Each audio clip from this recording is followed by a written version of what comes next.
They said, oh yeah, it gets down to 400 degrees instead of 500. I know. Good afternoon. I'd like to start off with an apology to Barbara Starr for being so incredibly mobile after my ankle surgery a week ago. But nothing intentional, Barbara, I assure you. No, we had substantially different surgeries done, I believe, and I had the quicker recovery of the two of us, but so I'm very fortunate. I do have several announcements to make today. There are a total of 6 general officer announcements being made today, reassignments and promotions in a couple of instances via Blue Topper.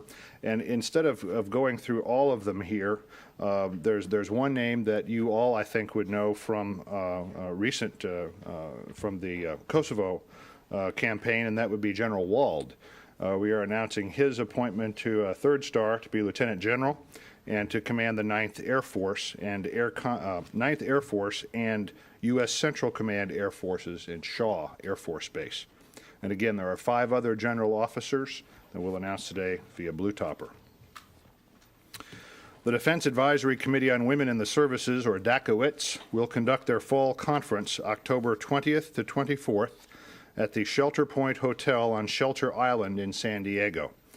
Principal Deputy Assistant Secretary of Defense for Force Management Policy, Frank Rush, will host the conference. DACOWITS addresses issues relevant to equality management, forces development and utilization, and quality of life. This conference is open to the public. For further information, please contact Major Susan Kolb at 697-2122. And we'll have this at DDI afterwards. This morning, the Department of Education released the results of the National Assessment of Educational Progress test administered to 8th graders nationwide in 1998. The test compares the performance of state or jurisdictional school systems rather than individual schools.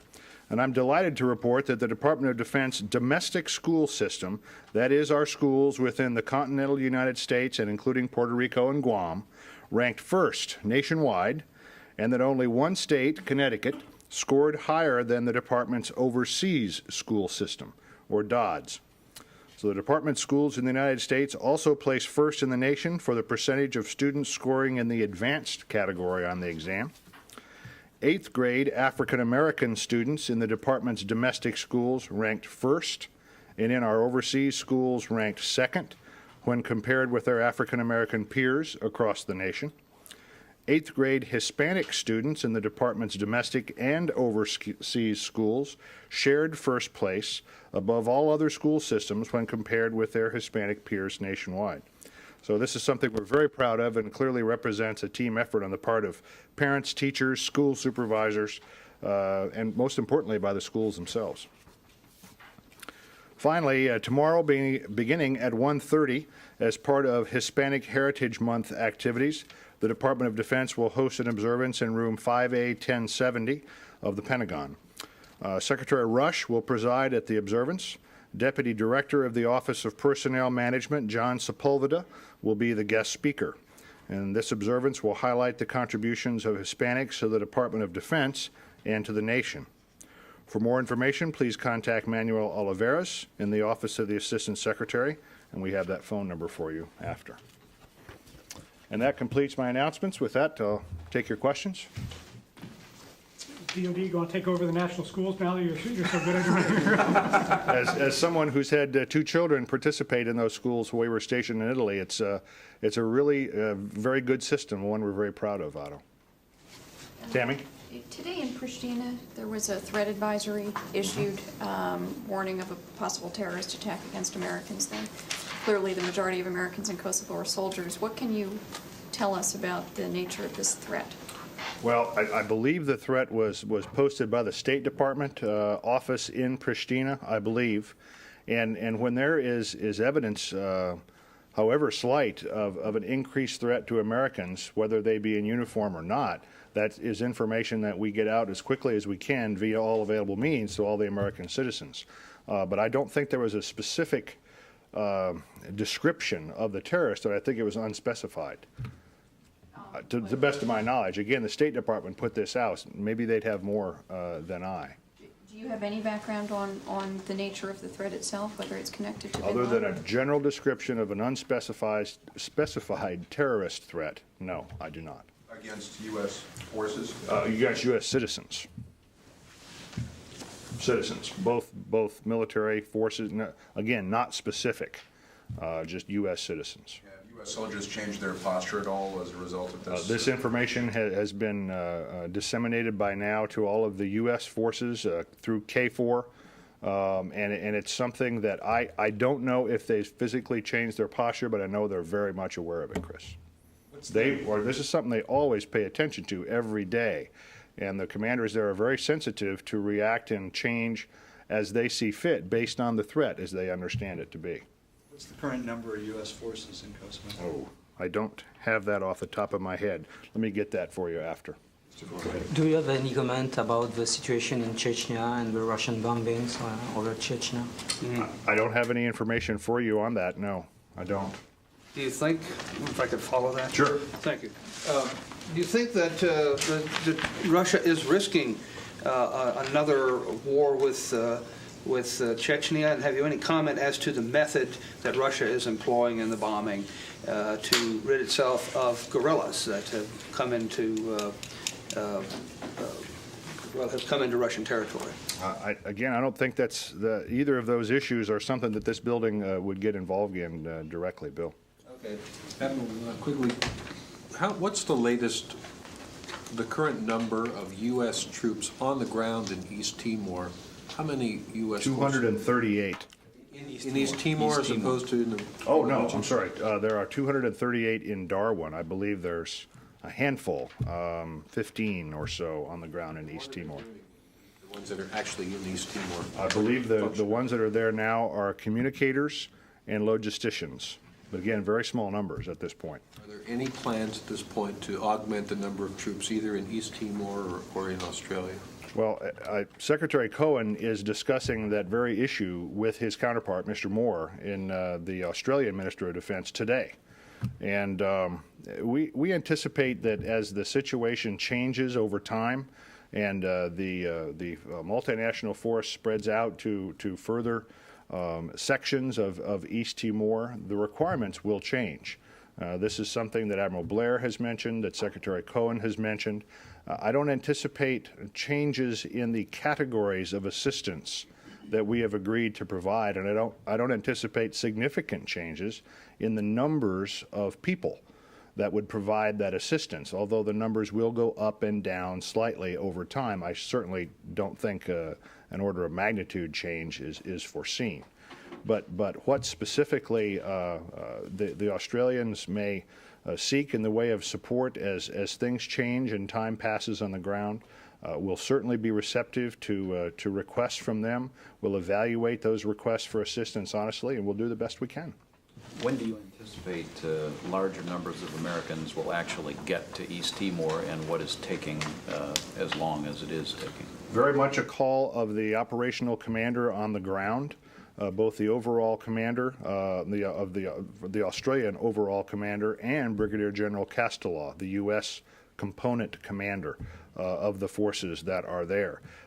It would be completely dependent on their needs and their assessment of the ability to employ them once they got them there. And they are ready to go as the operational commanders on the ground see the need to move them to a different position to better utilize their skills. So the answer is you don't know when they're going in? No, I don't. I do not. But I would think it would change, John, too, very much over time. Ultimately, how many would you expect to get to East Timor? 100 or so, or? I think that's the estimate that's been given before, although, again, that number will change, some up, some down, as time passes. Units are rotated in and out. But that's a good ballpark. Yes? Can you inform us about the ongoings with the recruitment deadline on Friday, and especially concerning the $6,000 bonus on joining the Army? Well, I can speak in general terms, again, that this has been a very challenging recruiting environment for the United States military in the last couple of years, due to many, many factors. Certainly the booming U.S. economy is a factor. a propensity for high school graduates to go directly to college, which is a higher figure than we have seen historically in the past couple of decades, let's say. We're trying to go for the same high quality of young person that, excuse me, that industry is, that the college campuses are, and we want the young man or woman with good grades and a good record and a good enthusiasm level, and we're all going for the same people. By the same time, young people have shown to be less interested. There's still a widespread misperception that the military is not hiring and we're still doing a drawdown. That's not true, but that remains a fuzzy issue in the minds of many young people. And so it's the services have responded in different ways over the last year or two to make up for their difficulties in recruiting young people. Increased advertising budgets, more recruiters on the street, more recruiting stations open, going to non-traditional places, a variety of methods with mixed success. It's just a tough market right now to recruit young people to get to come into the military, any branch. Do you expect the Army to meet their target? I would defer to the Army specifically. I think that they have said that they will end up the year short, but that is still several days away, and the exact numbers would not be in hand for a couple of weeks yet, I would think. But as I'm sure that you have seen, the Marines are on target in their recruiting goals. It looks as if the Navy will meet its mark. The Air Force and the Army do figure on being a little bit short at the end of the fiscal year, which is the end of this week. So is this a sign, this $6,000 bonus, which you can apparently get if you sign up before Friday, is this a sign of the Army's desperation? I think it's another effort on the part of the Army in this case to you've got to do something to get the young man or woman that is your target audience and your prime audience for recruiting to notice that, hey, I'm still out there. I am hiring. America's armed forces need you, want you. We offer you a very challenging lifestyle. And in this particular case, we think we can provide $6,000. If that would get the attention of some young people that would qualify for enlistment for the Army between now and the end of the week and would satisfy some numbers that they need to meet their recruiting goal, that's a very good investment. Just to clarify on this $6,000, is this something that was just introduced in the last week or so, or is this $6,000 bonus been available for some time and it's just that it expires at the end of the fiscal year? Let me take that question. I think it's recent, but I will check. Yes. China is getting ready to celebrate 50 years of communist rule, and they are going to introduce some of the new modern weapons, and also some talks are here on the Capitol Hill to punish China sanctions because of continuation selling of missile parts and other military parts to Pakistan and other nations. Is Pentagon ready for sanctions against China? Or how do you view this 50 years of communism rule also in a big celebration? Did you ask your question again?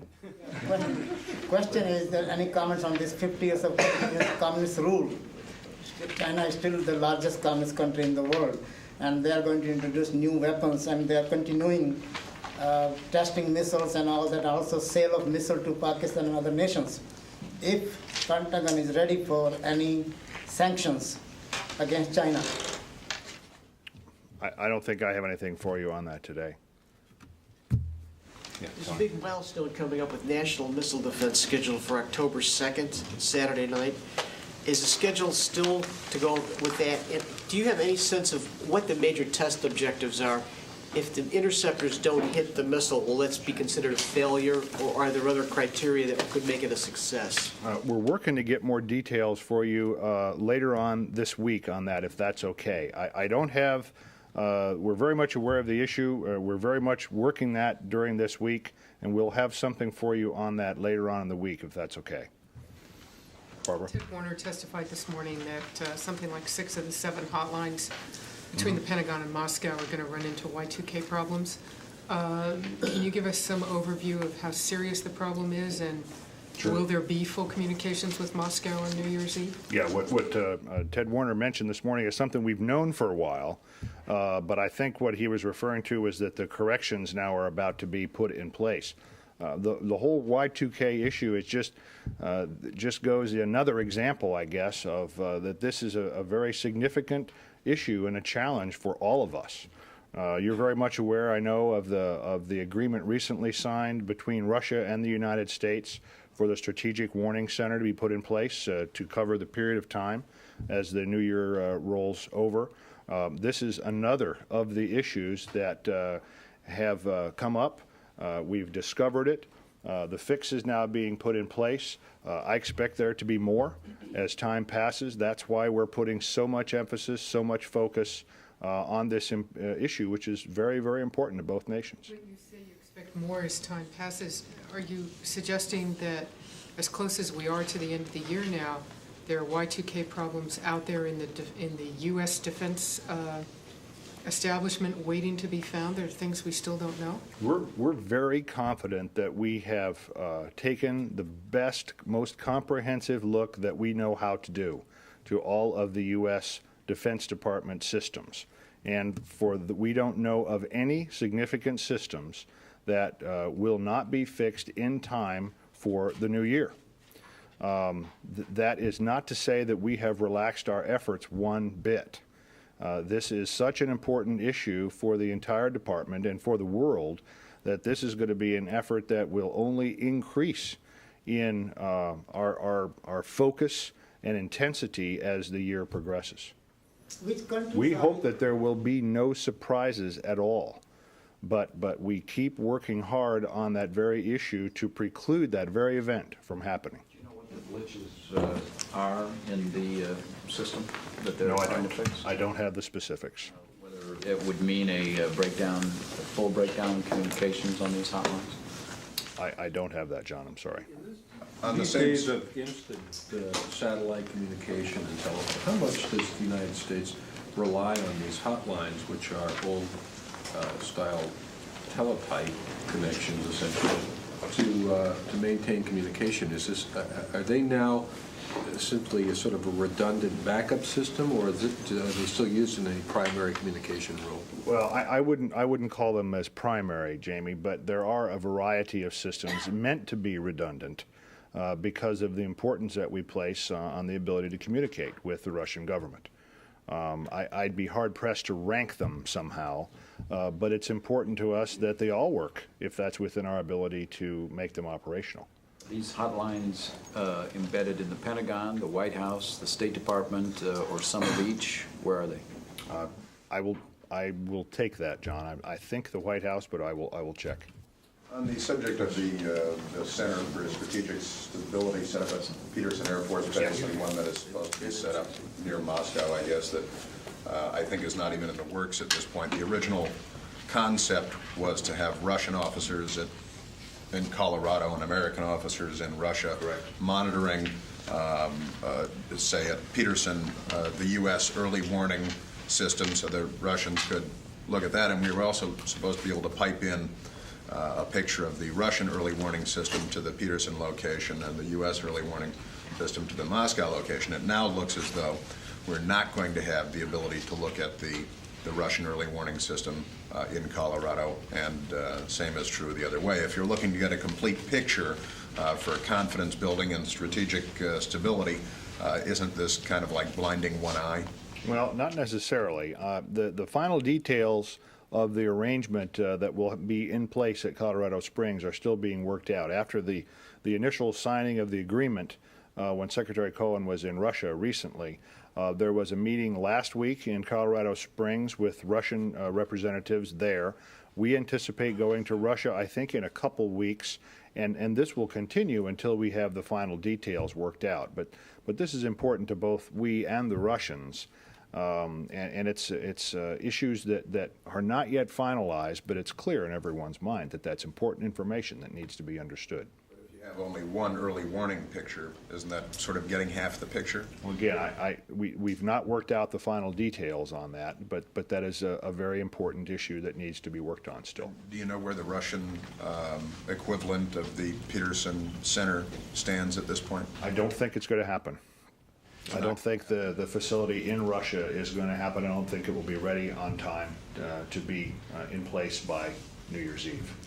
So what does that mean to this whole concept? Well, it means that you'll have to have a facility put in place in Colorado Springs that will be more of a single source of information to both the Russian and the United States governments. Craig, has the Brush Committee reported officially to Secretary Cohen on Viegas? Does he know what the process of that is going to the President? It is still a work in progress. I mean, we consider it to be near completion, but it is not yet complete. Different subject. There's expectation that the department will submit a supplemental for Kosovo and related activities. Since Congress would like to get out of town by the end of October, what's the timing on submitting that supplemental? Let me take that as well. There was a question earlier, I don't remember who it was from, on the number of U.S. troops in KFOR. 6,400. 6,400. One last question. How important is it to have a resolution of the F-22 situation on the Hill by the end of the fiscal year? Well, it's important. The F-22 is an important program to the Pentagon, and we have said that many times over the past couple, 3 months. And it is now, I think the questions now need to be resolved in conference.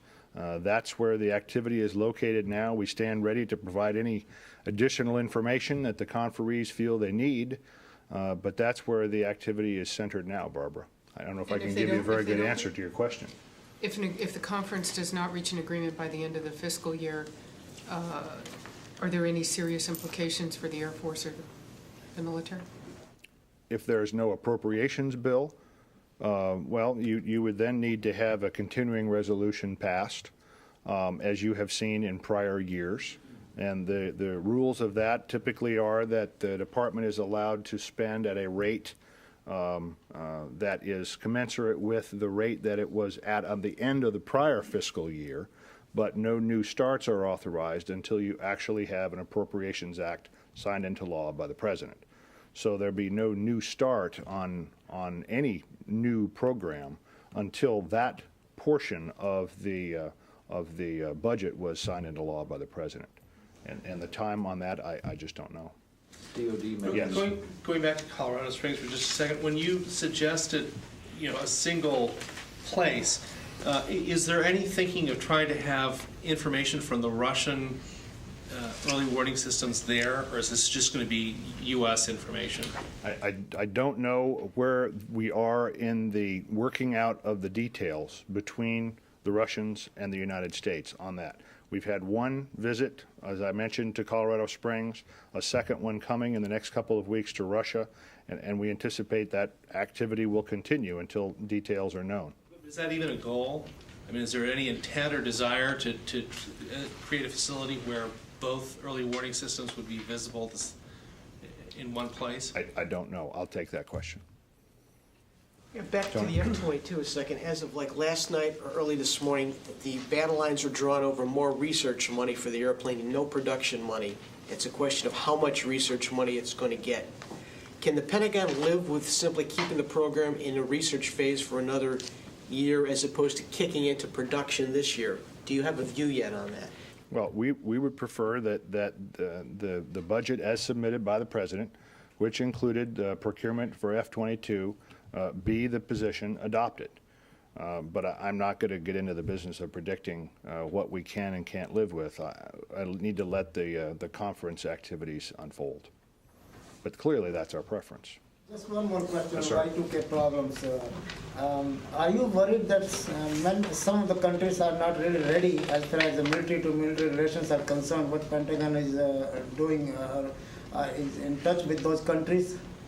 It's not so much the military-to-military relationships that are questioned. It's if we have U.S. facilities overseas on foreign soil, and that U.S. facility would receive electricity or water or sewage or some sort of support from the host nation, as they almost all do, are the host nation's abilities to provide those services in a condition so that they can transition to the year 2000? Well, that's the question. And I think the answer varies widely from facility to facility. But it's something that U.S. facility commanders in each of those host nations are working very closely with their host cities and nations to get individual answers to those questions. Dale? Just to follow, I'm sorry. Sure. Let's say between China, India, and Pakistan, if they are not ready, what could happen, worst come to worst? I can't speculate on that one for you. I'm not familiar with the details of their systems. It will vary widely from nation to nation around the world. Is there any assessment of the Russian military's state of preparedness for Y2K at this point? Has that been adjusted? Not that I'm aware of, Chris, no. What the assessment is, particularly in terms of nuclear I'm not aware weapons? of there being an assessment of the Russian military's preparedness for Y2K. Dale? Just to follow the question a minute ago about the Rush panel, the Secretary, as I understand it, has been briefed on the panel's recommendations. I know a number of members on the Hill have been briefed. Can you elucidate for us at all what's holding up the release of the report and the Well, the transcript? Secretary has provided kind of an in-progress review, but it is not a finalized report. It wants to be thorough. Mr. Rush wants this to be thorough and complete and get it right the first time. Secretary Cohen fully understands and supports that goal, as does the White House. Tom? Is the Pentagon still looking into the release of information from Linda Tripp's personnel file? And if so, what's the status on that? Not that I'm aware of, no. I mean, I'm sure you're aware of the suit that was filed yesterday, but no, not that I'm aware of. So does that mean the Inspector General's report is now done on that matter? I misunderstood the question. No, the answer is no. The DoD Inspector General's investigation is ongoing at that. Yes, I'm sorry. How long I misunderstood the question. It's been going on for a year now? I will find out the start date. I don't know. Is that an unusual time length to have the IG We never looking at this? put a time frame on the investigations that are conducted. Are you aware of whether that... Sensitive ones often take a lot longer than straightforward... I've done no analysis on that issue.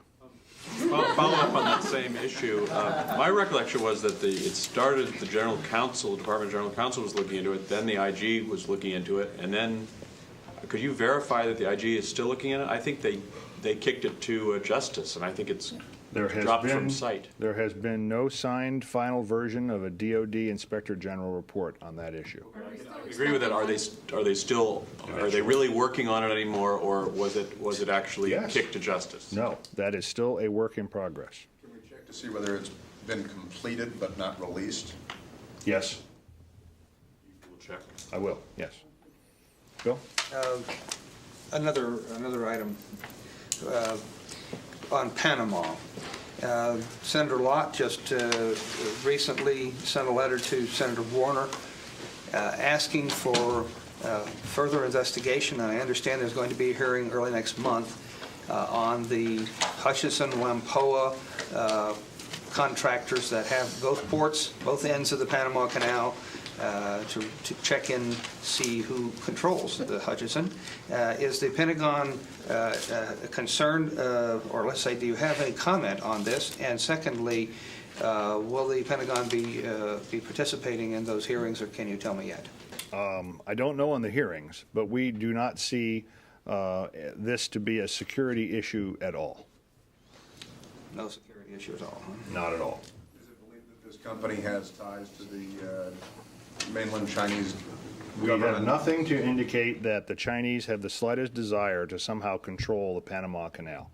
And we don't consider this a security issue at all. It is a business issue. In this letter from Trent Lott, he raises a series of questions. I don't know how familiar you are with all of this about the man who's the chairman or the head of this company.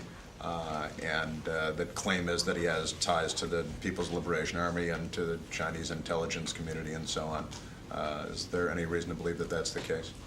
Again, we do not consider this to be a security issue affecting the United States at all. The guy is a very well-established businessman, has been for a very long time.